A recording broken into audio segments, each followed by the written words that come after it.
What we've seen from Pierre Poilievre and other members of the Conservative Party, and what we saw on display in the committee meeting last night, is the worst kind of performative, deceptive politics.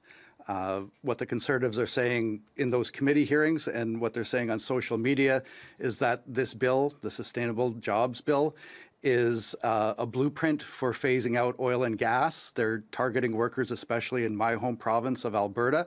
But nothing could be further from the truth. Bill C-50 is really just about creating a framework for discussion on diversifying our economy so that we're prepared for a lower carbon future. So that's good for workers, it's good for business, it's good for the country.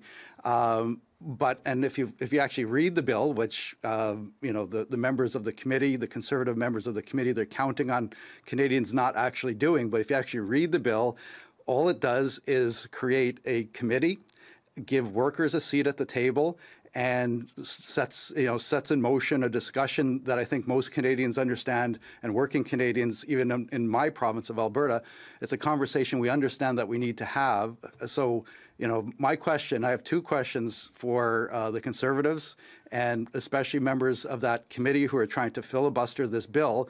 The first question is, do they think it's better to stick our heads in the sand than plan for a future that's clearly going to be different for our past? Do they really think that that's in the best interest of Canadians, and especially working Canadians? And second, the bill clearly establishes that working people should have a seat at the table for this conversation. So my question to the Conservatives is, are they opposed to workers having a say? Are they opposed to workers having a seat at the table? Because based on the filibustering that we've seen in the committee and their clear attempt to stop this bill from proceeding in the legislative process, that certainly seems what they're trying to do. They're trying to shut workers down and shut them out from a really important conversation about the economic future of our country.